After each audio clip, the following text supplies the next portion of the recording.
Welcome to the Chicago Home Partner Podcast. I'm Amanda McMillan. Along with my co-host Samuel Ciochon, we discuss the Chicago real estate market. Our goal is to educate you on what's actually happening out there and how it impacts your real estate goals. And we're back. And we are back. We're super excited. We just actually passed our year anniversary of this podcast. Happy 1 year. Where's my cake?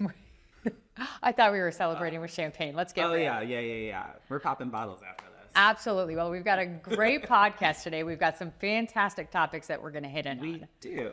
Yeah. I'm super excited. We're going to talk a little bit more about some different investment strategies, right? We always say no to Airbnb, but there's a lot of other things out there. We're going to talk some neighborhood spotlight. This month, we're going to feature River North. So we're going to talk the River North. That's your part of town. I live in River North. Yeah, it's so fantastic. Fun. I'm super pumped. What else we've got today? We're going to talk whether you should be a renter or a buyer and whether that makes sense to you. We're going to talk about world events. There's so much going on and it feels so heavy. We're going to talk about the Ukraine war, what's going on in Israel, how that impacts local Chicago. So, yeah, that's great. I think we're even going to talk a little bit about the presidential election in 2024. Next year. I don't want to think about that either. Anyways, and then we're going to wrap it up and talk about really great tips for saving for a down payment so you can become a buyer in 2024. Yeah, love this. We got a lot of great topics to talk about today, so why don't we dive in? Yeah, sounds good. So our first question actually came in, and it was different investment strategies, how to get started and how to grow. So you're really good at this because you started as a small little mom and pop rental agency, essentially. And now you have a lot of rentals. Well, we took personally, I can talk personally and professionally. Obviously, we see a lot of different things and there's a lot of different ways for people to get in. Personally, one of the things that we did, and I'm not going to say I invented it. In fact, one of my mentors did something similar to it. I loved the idea, so I started to grow with it and then I diversified from there. Was I bought my first property because I wanted to get on that real estate ladder. But then what I wanted to do is I bought a property knowing that that was going to be a property that I was going to live in for a bit, have some of the advantages of ownership, but my longer term plan with that property was for that to become a rental property when I bought my next property. So I was going to keep it and buy more from that perspective. Now, the interesting thing on that is when you're looking for something to buy that you know isn't a long-term home and you're really trying to put more emphasis on what it will be as a rental property versus what it will be for you. So your very first property you bought, what was the number one thing that you were looking for outside of like you're able to rent it because there's restrictions out there? I think twofold. As you said, I needed to make sure that it was something that I could rent because I was on a very limited budget. It was going to be in some level of an association, so I needed to make sure it was. I worked for a looser association. It's actually, I bought a townhouse down in Pilsen almost 20 years ago now. But it was so you bought something in an up-and-coming neighborhood. Okay. So we moved from a really established neighborhood to something that was a little bit more challenged at the time. Obviously, it's a fantastic neighborhood now, but we pioneered a bit. We went into a neighborhood that a lot of people weren't. We bought a townhouse that had a looser association so that we knew that the rentals were okay. And then we just made sure that it had things that would be appealing to renters in a longer term. We wanted proximity to transportation, proximity to stuff. There wasn't a lot of stuff in the neighborhood at that time, but where we could see it coming in on the main drags. We wanted overall rentability. We wanted in-unit laundry.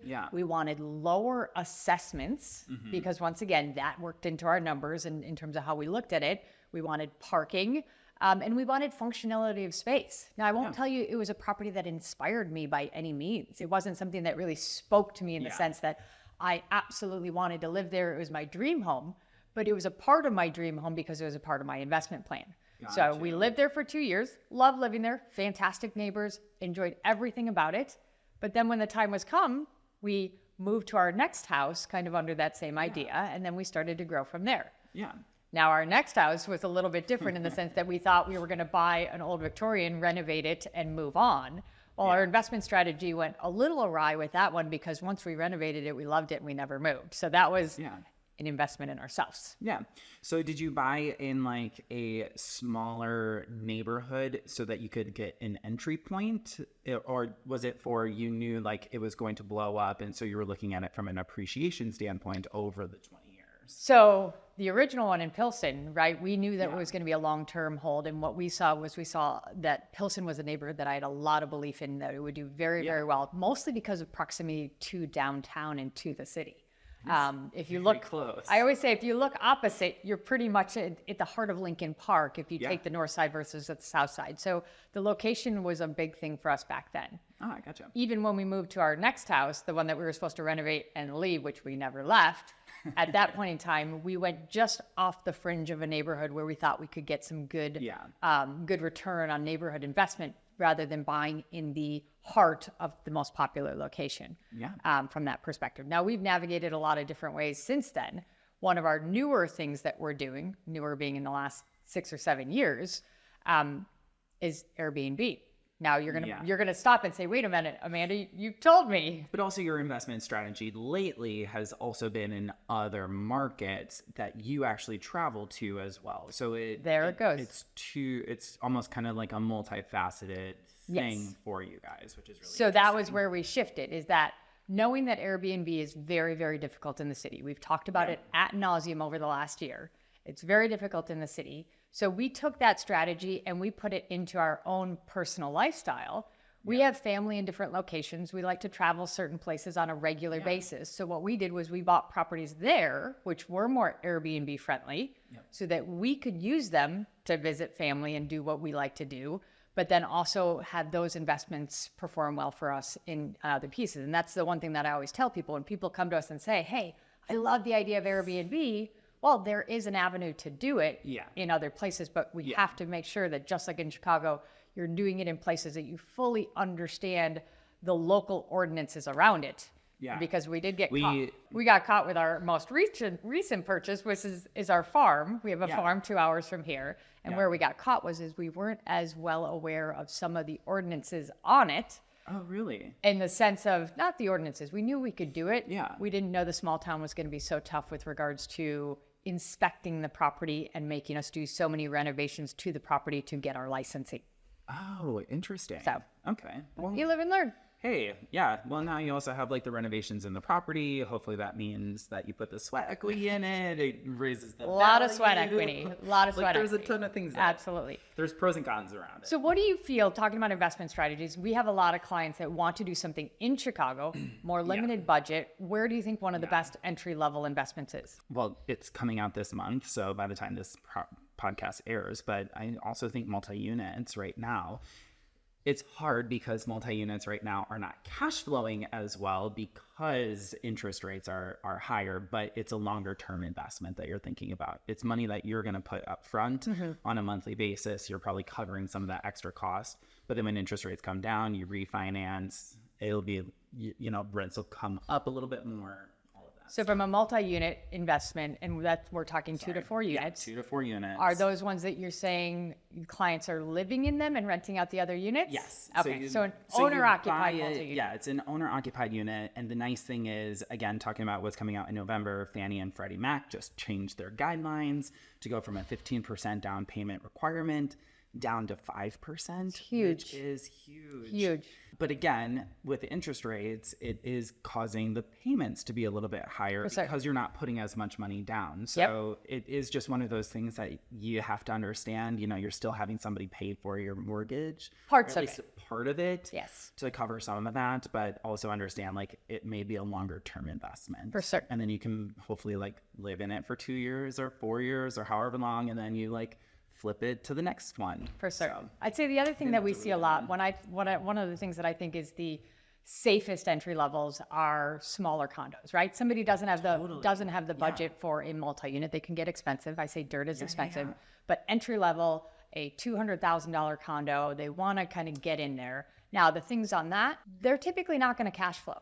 Yeah. People don't buy those under the idea that they're going to be making money. In fact, some of them even, especially with interest rates, will lose money from month to month. But those are typically things, it's entry level. You've got management in place. It's a relatively safe investment. It's easier. And those are usually long-term plays, right? Well, and also your items that are in your unit actually don't break down. There's less things to go wrong.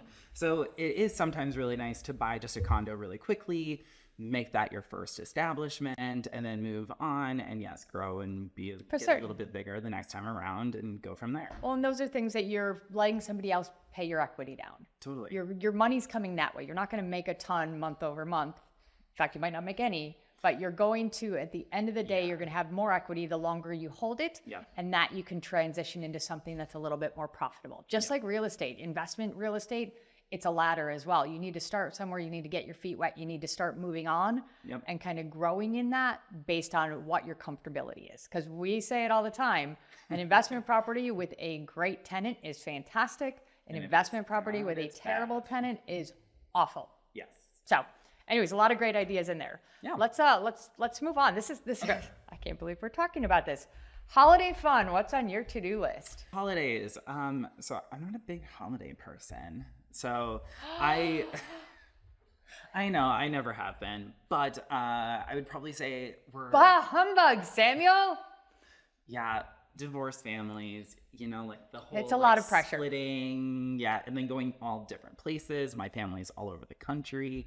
But So maybe it's about making new traditions. Yeah, my new tradition is sitting on my ass at my house. I would love that. Actually, my new tradition that I really want to start doing is traveling during Christmas. That's a great idea. I think that is like the most amazing thought process, just to like go to a beach or go to Check out a little bit. or do something and just like go. But But unfortunately, so I'll probably go to Wisconsin. Take the actual holiday Yes. out. Chicago is an amazing place to be during the holidays. Okay. That's what I want. Okay, cool. So Chris Kindlemart is always one of my favorites. We reeled him back in there, guys. He was getting a little dark. Yeah, you want to talk about my trauma from my life? No. No, I'm kidding. But no. So Christmas in Chicago is like amazing. You have so many different things that are going on. So Chris Kindlemart is always a fascinating one. I like the one downtown better than the one up in Wrigleyville. I love ice skating. I don't know. I just think it's so nice. We just started ice skating with the girls, right? I grew up ice skating, right? Yes. Matt grew up ice skating. Yeah. We just started ice skating with the girls at McFetridge Park. Yes. It's like so cheap. Anyways, Is it? Yeah. yes, we're definitely doing the ice skating this year, for Okay, certain. Good. Perfect. Yeah, I like the ribbon Honing my downtown. skills. Yeah, I like the ribbon downtown. Yeah. The Wicker Park one. The one up in Westridge is really great. Yeah. So there's so many different like ice skating rinks around. But I also really like, so I don't do this every year. It's typically every other, but I love going to a Christmas tree like lot, like the old school lots where it's like a vacant plot of land and they just like have Christmas trees hanging out. I love getting those. I can understand that. Well, for us, Christmas trees are a really big event. Yeah. Well, I think you know it. You go to There the is farm, the Dollinger Christmas Tree Farm. Legitimately, look it up. I tell you, people, Lanark, Illinois, it is for real. It is part of the family. It's right by our farm, and you cut your own tree. You walk through their fields of trees, that's so cool. and you pick out the one you want. You cut it down, and they do it. You can do wreath making there. It's just so much fun, right? The kids love it. It's an event a day, and if you haven't been out that direction, it's absolutely stunning. So pretty. Rolling hills. Everyone always thinks Illinois is flat. It is not flat there. But I love the holidays in the city. For me, like just the people in general, right? People are excited. The lights. It makes the early evenings a little bit better. Yeah. There's just so many things to do in terms of, a lot of the stuff that we're involved in now. It's going to be more of the kid-oriented stuff. But, there's a couple of great Broadway shows. I know Cirque du Soleil has a holiday-themed show going on. Really? Oh, wow. I think it was Twist the Night Before Christmas. Interesting. Yeah, Okay. you should check that one out. I think it's going to be stunning. I know that there is the, what's the other one? Bah humbug. Scrooge. Not Scrooged. Why am I forgetting the word? Not Christmas Carol. Christmas Carol. Yeah, that's it. No, with the green guy. Oh, Grinch. Grinch. How the Grinch Stole Christmas is playing downtown for about 2 weeks. Yeah. That's when I'm going to try and take the kids to. I love that. The Have you guys Orient been Express. Have you been to the thing on Navy Pier, like the light show that they do inside with? And then We they haven't also been to have a that one skating yet. rink in there too. Yeah, no, I know about the skating rink, but we haven't been to the light show. I mean, the windows in general, that was something that growing up, I'm not allowed to really say Marshall Fields anymore, Macy's, but their windows, just doing that. Displays. Yeah, I just think that there are so many neat events in the city, but skating, as I said, is big on our list this year for certain. We promised the girls the ribbon. The ice is kind of terrible, but it's still a fun thing to be doing with the backdrop of the city. Yeah. I am ready for it. It's the after Christmas part, after the holidays, after Hanukkah, after everything like that. That's when I was like, the cold wears away on me. now up, right? We started a new feature last podcast, our neighborhood spotlight. This episode, we're talking about River North, which is your area of expertise. Samuel lives in River North. He's a River North guy. Breathe You and love it. Love it. Yeah. Yes. I've been in River North for the last 12 years, and I'm off and on. I literally am like, all right, I'm going to go explore another neighborhood. And then I make it 6 months, maybe a year. And then I always come back to River North. Right. It's in just your like blood. one of those things. So what are your favorite things about the River North? I actually was just walking home the other night and I was just like, it's so mesmerizing. We went to E15, which is the brand new restaurant on Michigan Avenue. It was where Bandero used to be. And so it's a family owned, it's Chicago based, and it's right on Michigan Avenue. So it was kind of really cool. They had a really good wine list. The sushi there was amazing. They had a bunch of other things as well. I mean, if you're not eating well in River North, you're doing something wrong. But it was so nice, like walking down Michigan Avenue at night. All the lights are on. Like, it's just, there's something magical about it for certain. Yeah, you just like look up and you're like, I cannot believe that we made this.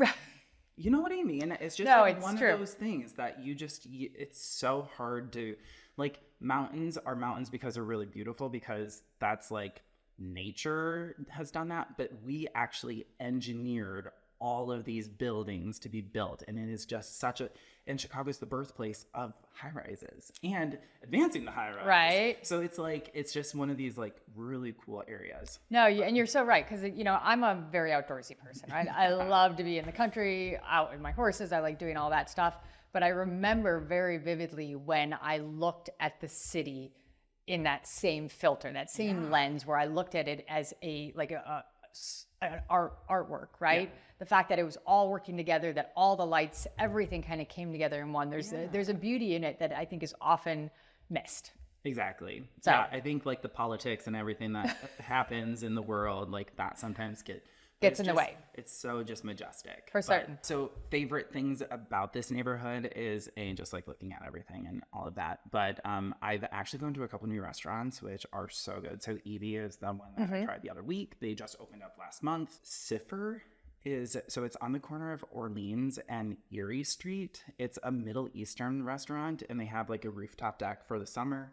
It's been a couple things over the last handful of years, but this new one, it was such good food. I was amazing. So impressed. And the cocktails were amazing. We had this espresso martini that was done with like Arabic coffee. Wow. And so it was an espresso martini just done a little differently. It was just like really kind of fascinating and interesting. So I was like really excited. And that's right awesome. Down the street from my house. So what are some of the other things that you like about River North? Take the scene out of it. What else is there to do? And the scene, honestly, it's just like I live on the river, so like I love just walking down the river. The riverfront is a huge deal. The riverfront is huge. You have the river right there, which is on the south end, but also on the west end. So it's like I live by Montgomery Park, which is on the west side, but the south end with all the stuff and like the engineering feat again that we did to push the river in so that we actually have that. The art on the mart is really fun. Well, a lot of people don't even know about the water taxis, right? You can take a water taxi from where you are downtown. Yeah, just like a regular I've taxi never done ride. It, though. I literally have. You never live done there. It. I know it's literally. You have an assignment for next summer to take a water taxi. The entrance is right across the street from my house. You have commissioned that. No excuse, but I just don't do it. No, I think, and you're way more invested in the scene. Although I always have to give, anytime I have a shout out to give for Gene and Georgetti's, it's a staple of the neighborhood. Yes. Right. I lived next door because I lived in River North once upon a time too. I lived next door and I had so many fantastic meals there. I love the food. I love the people. I love everything about it. Yeah. But I think there's so many other things to it, right? the Merchandise Mart. The Merchandise Mart is an amazing place. Like the Googling at things, if you're interested in that, is amazing. Fun fact, the Merchandise Mart was the largest building built, square footage, when it was built in 1930 in the world. Yes. That's kind of fun. I think it's fascinating that everyone from all over the world would come there because it was the central spot for Right. home Home design. and Yes. everything. Like, we are a mecca. For Fucking certain. love Chicago. Oh, you know what else I'll put in there for a little, it's not even a hidden gem anymore, but people always forget it. Cafe Iberico over on LaSalle. Fantastic tapas place. Fantastic. I've been going there for 20 plus years. Gotcha. Yeah. I don't think I know that one. Really good. Over on LaSalle and I'm going to forget the cross street, maybe Huron. Oh, okay. Yeah, yeah. Really good. Yeah. Anyways, housing. Let's talk housing in River North. Yeah, housing. I want a is- single family home on a big lot. Am I getting it in River North? So you're not going to get a big lot. You'll get a small lot. There are a couple. A sliver. They actually are a couple single There family are? homes that are in River North. Yes. They're going to be on the west side, and it's literally tiny lots. Right. So a standard Chicago lot is 25 by 125. I think these are Nice. 20 by. If you're lucky. I think they're like 75. Row homes, very, They are. very vertical. But they're very vertical. They're Yeah. 4-story tall. Elevators in some Elevator of them. building, Yeah. single family homes. But we have a bunch of condos, we have townhomes, we have a bunch of different price points. For certain. That's the one thing that I think is super fascinating about River North. There's a little bit of everything, and actually the price point to get in is not that bad. Yeah, what I think a lot of people forget, we talk about a lot of the neighborhoods. When you get into larger buildings, you're going to have more of a surplus of one bedrooms, right? Yeah, In our smaller, more intimate buildings, it's harder to find one bedroom. So we have less supply. Those one bedrooms get more expensive. You get into an area with more high rises, you have more one bedrooms, more supply, even demand, and the pricing isn't as high. So that's why we do see quite a few of our first-time buyers gravitating towards that location because it's a great location and we have more inventory for them. Yeah. Yeah, it's a perfect like starter little place. But then again, you have like the super high-end Right. homes, Yes. which, You can spend a little or you can spend a lot. yeah, I swear to God, my favorite is between the Fordham and 55 Erie and like the Cathedral District right there. Yeah, it's beautiful. Like, if Very- you could ever describe a perfect block, it's October 3rd on that corner. You heard it here, people. October 3rd on this corner. That's a Mean Girls reference. Got it. Clearly, I missed it. Anyway, so River North offers a lot for a lot of different people. It is urban, it is fast paced, but there's still some great parks and stuff like that. It's a super neighborhood, which is what keeps pulling you back year after year. And every time you even try and leave, you don't want to. Yeah, at the end of the day, it's just the convenience. I just like the fact, I feel like when you live in River North, the nice thing about it is you go and you explore other neighborhoods as well, just because the transportation is super there. I feel like most people get stuck in their neighborhoods or in the neighborhoods just directly around it, where this you like can go. You're kind of like an artery. Yeah, it's the artery. Next one. Okay. All right. Rent or buy? What suits you? Oh, this is a question we get a lot, right? Especially as people are looking to their next year goals. If they're renting or buying, what is the best for them? Totally. I think a lot of times it's hard for people to look holistically at what they're looking to do. For the rental option, I think the biggest thing that it adds to the equation is convenience. You can be transient and you can be in a convenient style, right? You can come in and you can leave, not when you want, but on a allotted time frame. Every 12 months you can decide what you do next. Yep. You're not locked in. You don't have to worry about some of the longer term objectives. So when somebody comes to us and says, hey, I'm moving to Chicago for 2 years, and then I'm getting to leave and I'm not going to stay longer. I've got a residency, I've got a work contract, something like that, but it's a limited amount of time. Right off the bat, that's somebody that I'm either going to tell, I would absolutely be looking to rent if you are interested in buying, because obviously there are some financial investments in that. Then the thought process has to be longer than when they're here, right? Kind of like we were talking about investments before. We have a lot of people that say, hey, I'm only going to be there for 2 years, but maybe I'll buy there and then I rent it out after that. Yeah, because then you have closing costs that you have to factor in. A lot of people forget like just the month. They think of just the monthly payment. Yep. Like, oh, I can afford this, but the closing cost is what really hinders that 2 year sub plan. For certain. We always talk about the cost to sell and the cost to buy. I roughly say, right, before any new taxes or anything changes, if you add together both sides, it's typically going to be somewhere between 10 to 11% for the cost to sell and buy of that purchase price. So if we're thinking 2 years and we're just looking to break even on pricing, not talking about the equity you've earned or anything like that, you're basically hedging a bet and saying, I need this property to appreciate at least 5 to 6% every year for me to break even.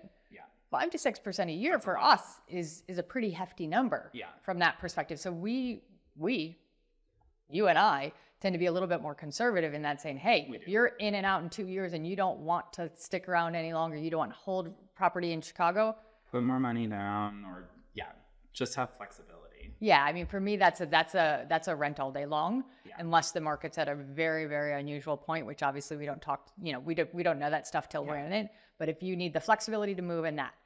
Now, on the other hand, you're looking to buy, right? You think you might be a buyer. If you are planning to be in your next home for 3 to 5 years, right? That's somebody that realistically should be taking a good consideration at becoming a buyer, because, as I say, I really like all the people that rent my rental properties because they're paying my mortgage down. So if you're a renter and you plan to be there for a longer period of time, you're doing that for somebody else. Now, one of the big hesitancies that I think we get is, especially with young first-time buyers, right? And this is typically a younger conversation. People are at a forefront of saying, I don't know where I'm going to be in 2 years, 3 years, 4 years. I don't know if my job's going to change. My relationship status is going to change. If I'm in a relationship, I don't know if I'm going to have babies by then. There's a lot of things that could impact somebody and almost paralyze them from moving forward because they're so scared of that, right? Yeah, it's a commitment. So what do we talk about? We talk about one of the biggest features that I look for in a home for somebody that is unsure of where their life path is taking them. Flexibility. It's a magic word. Flexibility. What does flexibility mean? It means that how you live in the space can be flexible. There's room for a work from home office. There's room if a child comes. There's room if the spouse moves in. The floor plan has the ability to grow or change with your needs of it versus just being something that works one way. Or, as we talked about, the ability to you move on and rent it out. That's flexibility and an option as well. But if you are looking to buy, but you're hesitant to buy because you're afraid that your life pattern might change, make sure the property has some flexibility in A, how you live in it, B, what you do with it when it no longer suits you. So I think that that's really an important thing. And make sure you're trying to rent it longer term, because that can affect it too. Because if we only have a renter in for 1 year to build some equity up, it may not show well. We may have issues showing it like that. So it really is, it's a longer term play no matter what. So no matter what, you should be looking at 4 to 5 years. Exactly. And as we say, we're going to advise somebody 4 to 5 years. If things look great in 2 years, we can absolutely run with it, right? If the market's at a point where you're going to do well, that's fine. But that's typically not the plan. We don't plan on the what ifs. We plan on the tried and tested. And if the what ifs present themselves, then we can jump on and we can enjoy that ride. So no, that's, realistically why we talk so much about flexibility in a home purchase, right? Flexibility of space, flexibility of how you use it, flexibility in your longer term plan. If you come in to a home purchase with options, here's plan A, here's plan B, here's plan C, no matter what happens in the marketplace, you're going to be able to fare well. And no matter what happens in your own life circumstances, you're going to do fine as well. So, well, the other thing that I was going to point out is we have that new app tool that we have access to that can calculate the rent to own and those and see where the break even point is versus what your cost is for renting versus your purchase price and all of that. So it kind of is a cool inverse. That though, it shows you where the actual break even point is. With closing costs. But it also doesn't talk to you about your equity. It doesn't. So it'll say here's the absolute date in which all your numbers will, from an expense standpoint, where it will, and we're happy to run it for everybody, or anybody, one of the two, and everybody and everybody. No, but it basically shows you where your cost is identical. Usually that number is somewhere between 2.5 to 3 years, but that doesn't take into account any of the financial gains through paying down equity, any appreciation. Well, no, we can do it with appreciation. Yeah, we can do it with appreciation. Just not the equity. And we can do it with appreciation of rent over time. For certain. That's because rentals get expensive every year. So no, it's in, as we always say, it's a more specific conversation, but there's a lot of good food for thought in terms of if you're thinking about if 2024 is the year that you do go from a renter to a buyer, there's a few things to run with. Well, actually, I had a client reach out to me this week about this question. Yeah? And yeah, so he found his dream apartment. It overlooks Wrigley Field. Okay. And that is like, he wanted it from his living room. It's a rental building though. Yeah. And so he's like, I love this. I do not want to move, but I want to park my money into real estate so that I'm at least building equity. And so we Sure. like talked about, okay, well, what are the break-even points? Does it make sense for you to actually buy an investment property on the side Sure. while you rent for yourself? And he's like, it may make sense. At least like, I know I'm renting, but at least I'm building something up, because Yes. that was something that's so unique. And unfortunately, our market, because there's not a ton of new construction, all of it is rental properties. There's a And lot of so newer if rental you want buildings. certain amenities, certain lifestyle Yeah. things, that is one option. But you could always do something on the side as well For certain. if you wanted to. No, there's different ways for certain. Yeah, no right or wrong way. Okay, we're going to get heavy for a minute. Okay. World events, what's the impact on real estate? Obviously, there's a lot going There's on a in the world. lot going on, and it is super heavy out there, unfortunately, at this moment.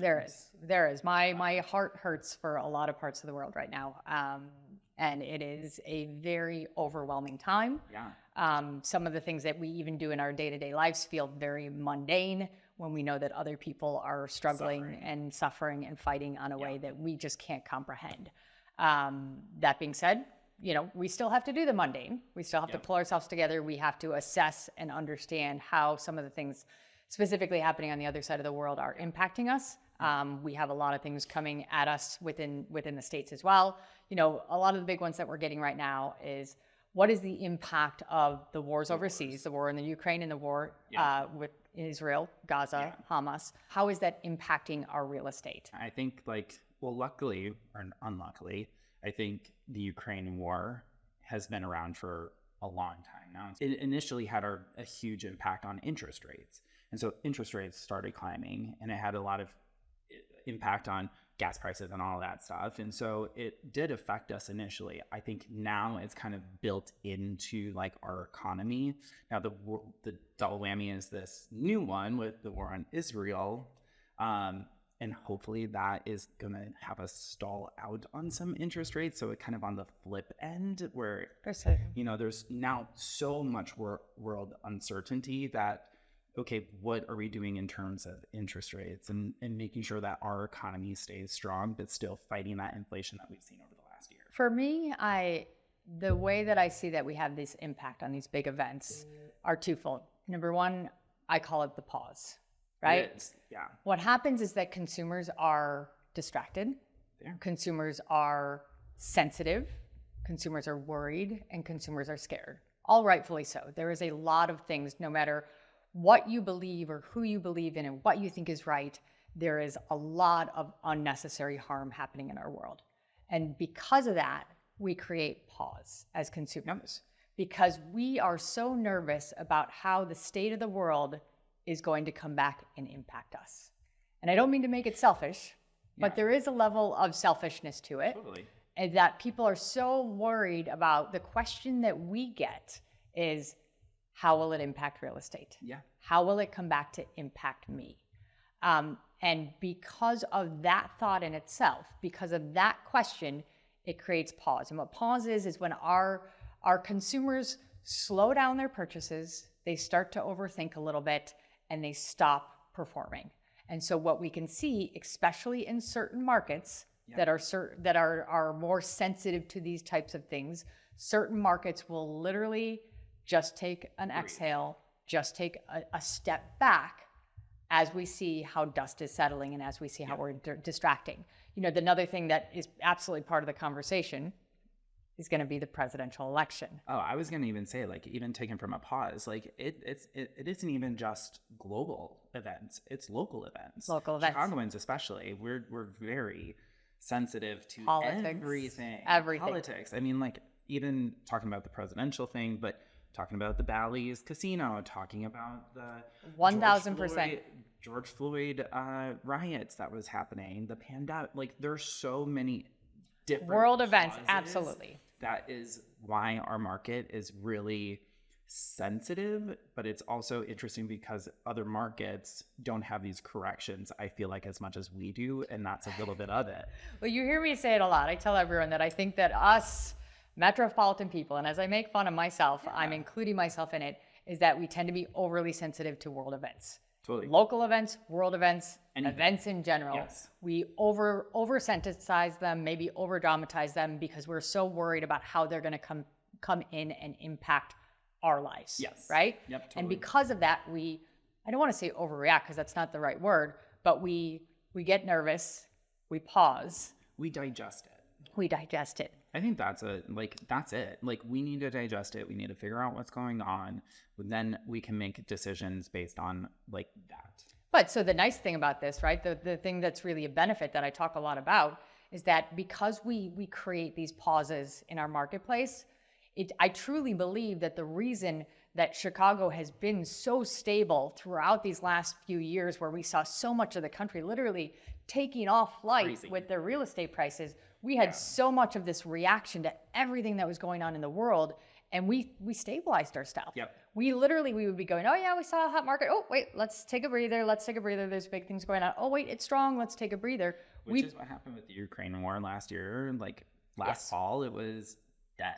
Yes, for certain. And so right now we are absolutely experiencing in certain markets that there is a bit of a pause in activity, just as people digest what's happening and they are diverting their attention in other directions, right? Now, not to say that it's sometimes sad to say, but as we go through these bigger events, the reality is as the dust starts to settle, and we can all hope and pray that the dust settles overseas sooner than later. We can hopefully all agree on that. With that being said, our market will return to normal. I mean, it's always a little sad for me to say. It just kind of, once the dust settles and people are less distracted, we will get back to where we were. But everybody needs to do something with like their property. People still need a place to live. I mean, even when we talk about numbers coming down this year, 40%, there's still property moving because interest rates coming up so high. People still need to move for certain reasons.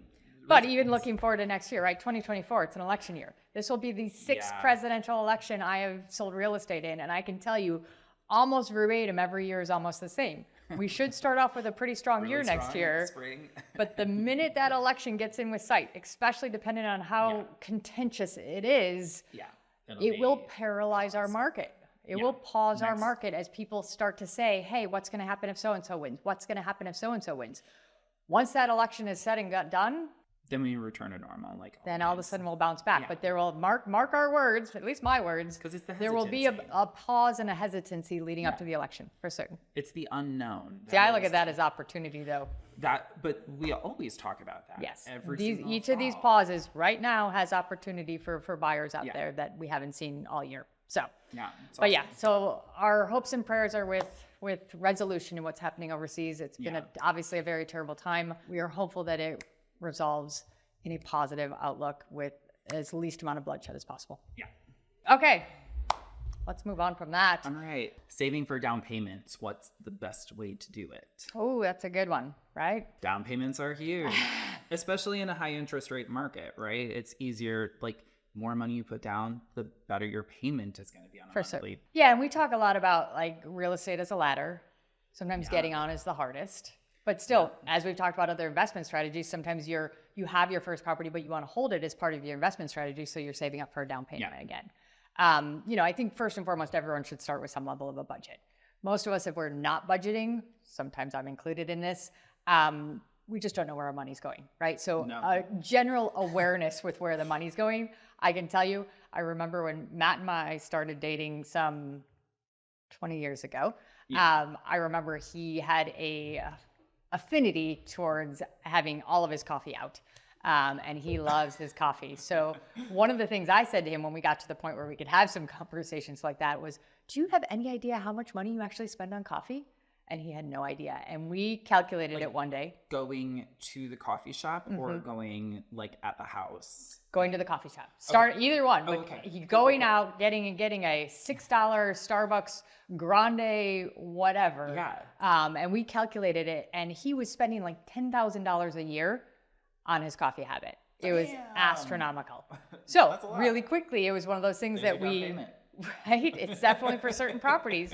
We said, okay, hey, you can amend this easily, right? This is, don't deprive yourself from it. Yeah. Cut down. You don't need 4 coffees out a day, maybe 1. Yeah. From that perspective, do the rest at home, at the office, wherever it is. But getting a budget, getting an awareness with where your money goes. Most people, myself included, are usually surprised that there's a lot of frivolous spending in what we do, and some small modifications can add up really, really quickly. Yeah. The other big thing I think is that a lot of people don't know about, right? What is the benefit of where inflation and the interest rate mess is at?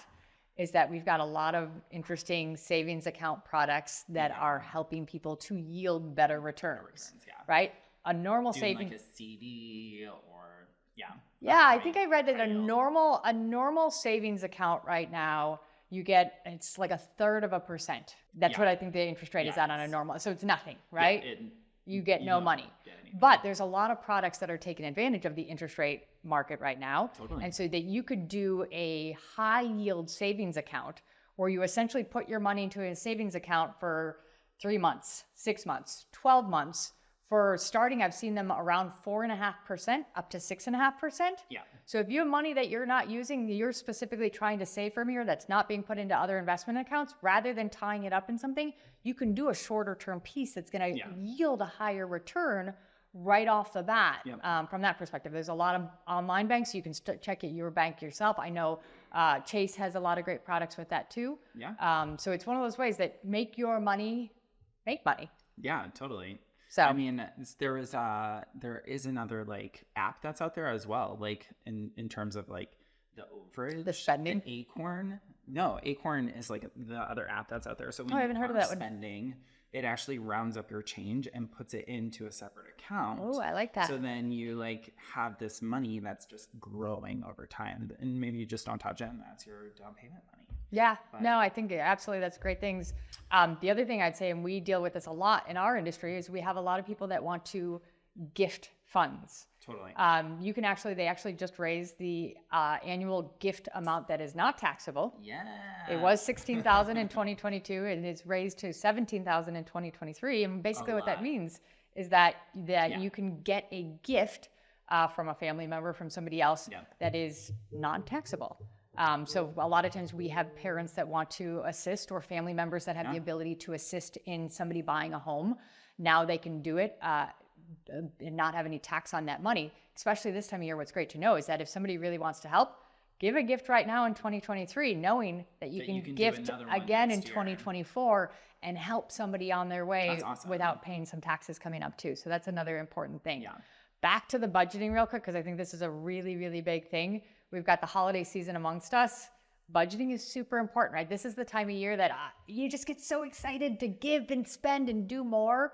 Once again, put a plan together ahead of time, because the holidays... You're making gifts.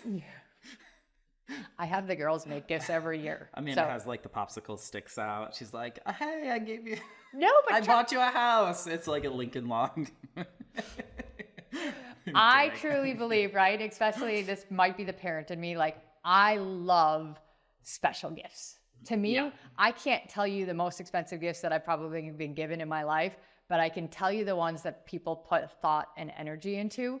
And that's why every year the girls make gifts. We tend to give our honey out for gifts because we want people to, it's special. Like for me, gifts are not about the price tag. They're all about the special aspect of it. But even when you're looking for things to do around town, because it can be an expensive time, don't derail your home purchase goals just because you get caught up in what's happening in the holidays. So I think budgeting, but some other great things too.